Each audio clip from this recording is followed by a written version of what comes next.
Blade Nzimande says his department doesn't have the money to support tertiary institutions to clear all historic debt. He says his ministry is aware that many families are struggling to keep up with fee payments as the COVID-19 pandemic and weak economic growth take their toll. We're joined by the Higher Education Department's Deputy Director General for University Education, Dr. Thandi Lewin. Dr. Lewin, good evening and thank you so much for your time. There's no question that the problem which is currently being faced is a complex one and will require, I suppose, a multiplicity of solutions. But when one looks at the situation and you just have to track the history of higher learning over the last couple of years, you can see that this moment could have been better planned for. Is that part of what you're thinking as departments as you look on to these protests? Yes, I mean, I think we are really concerned about the protests. I mean, maybe just to emphasize that some of the demands have been met. And of course, I think the Minister had acknowledged last week that there was a delay in confirming funding for the first-time entry students, the NSFAS qualifying students. But that issue has now been resolved. As you know, the funding would be reprioritized to NSFAS from the Department of Higher Education and Training's budget. This is not a long-term fix to the challenges of the shortfall, because what you're essentially doing is finding the money from within our own budget, which is already under some constraint. However, you know, yes, to a certain extent we could have anticipated, but the demand has grown considerably, and also the effects of COVID, I think, are going to be felt quite significantly, have already been felt over the last year. In particular, we had an extended academic year and needed to continue supporting students through that. But also there was, you know, has been a huge growing demand in funding from NSFAS. But equally, I think it really is important to note that the student funding budget of government has grown massively and considerably over the last few years. If you go back to 2015, when the fees must fall process started, in 2016 we had a 0% fee increase across the system, and since then we've had system-wide compacts on the fee increases, which have tried to keep the fee increases at affordable levels, both for the NSFAS system as well as for students and their families.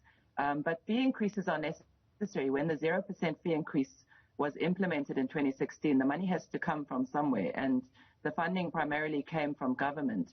In addition, there was a fee adjustment grant for missing middle students, those students in the family bracket 350 to 600,000 Rand family income, who also received support from the state over a period of time. And in fact, many of those students are still benefiting from that grant. So there's been actually quite a lot of work that's been done over the years to try and deal with this issue.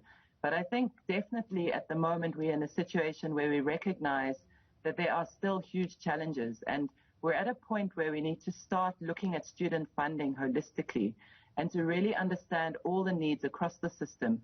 Government has prioritized since 2018 support for poor and working class students through fully subsidized higher education and training. The word free can be misleading in the sense that we still have a fee-paying sharing system in the higher education system where students still pay fees. And in fact, the fees of poor and working class students who are NSFAS qualifying are paid by the state through NSFAS. So we still have that regime, and then we have fully subsidized allowances for students as well. So there's a lot of work being done, but we are at the point where we have to reevaluate that. And that's also partly why Cabinet had indicated last week that we really need to do a serious look and policy review at what's going on. Maybe you will also know that, and this is of course a big issue that students are very concerned about at the moment, and rightfully so, is the growing level of student debt in the university system. So those are some of the issues that we also need to take into consideration. And you know, Dr. Lewin, you're right when you say that government is spending more money today on higher education than it has perhaps in its entire history. And, you know, I don't think that is under question at all.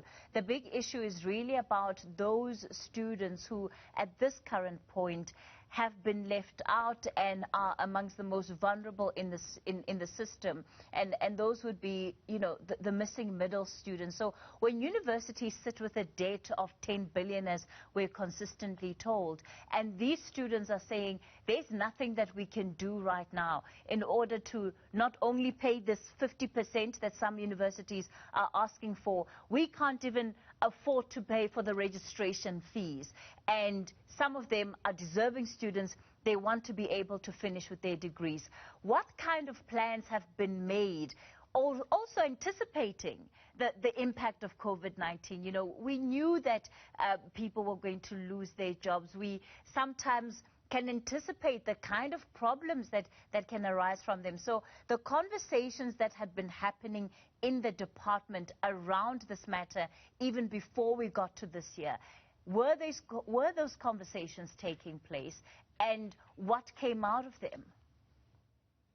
Sure. Look, I mean, going back to 2013, there's been work done on the possibilities of funding and increasing funding, improving funding for all students. And then in 2016, there was a ministerial task team that was chaired, in fact, by the former chair of NSFAS, Sizwe Ngqazana.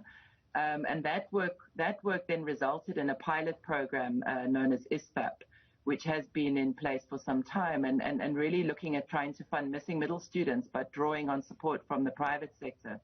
So there's a lot of work that's been done. What we don't have at this point is a universal financial aid scheme or funding scheme that would allow for us to provide support in whichever form to all those students who need it. And I think that the idea of deserving student is something that we really agree needs to be looked at, because you do have students that we are funding fully, and NSFAS students are not incurring debt at the moment. I mean, those students are receiving fully subsidized tuition, accommodation, and other fees at the moment.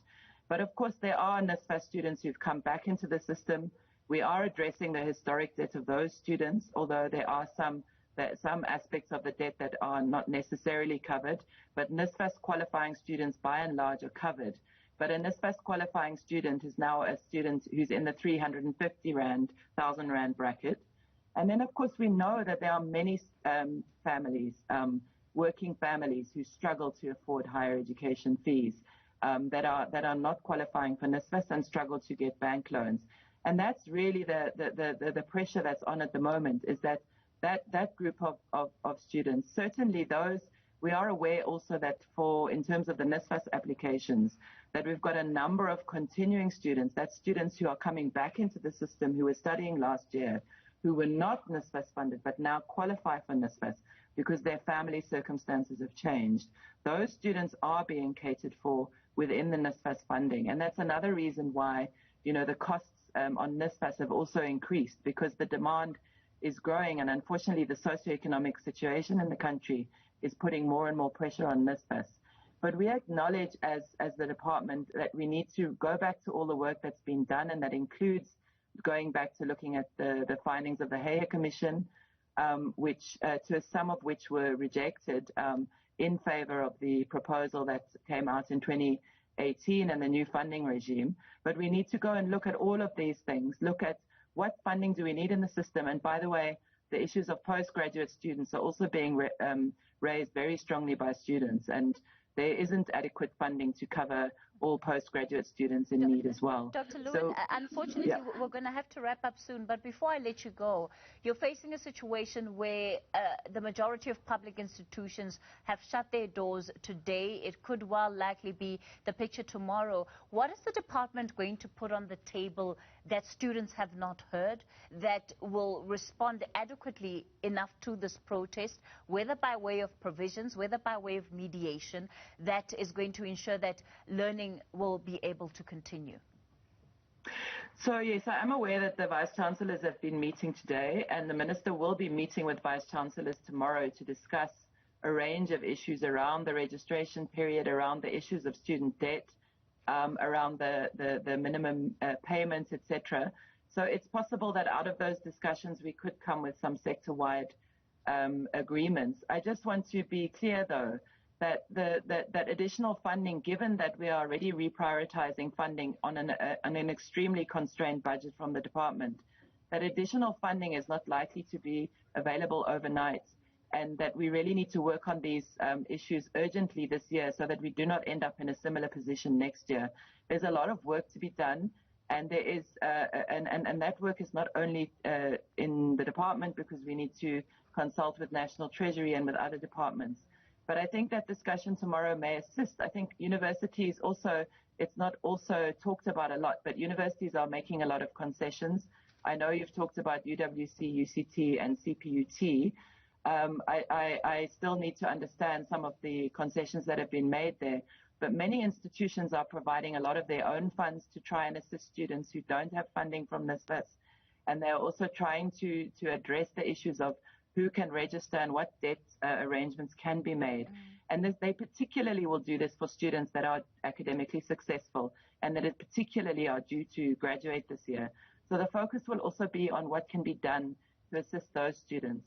And again, also at the department, what we can do to look at things like the CETA funding and how that can be redirected to particular skills areas to support. So there's a number of issues that we need to look at, but the bigger challenge, which is the system-wide challenge, I think we must be honest and say that it will take some time to address. Dr. Thandi Lewin from the Department of Higher Education and Training, thanks for your time on News at Prime tonight.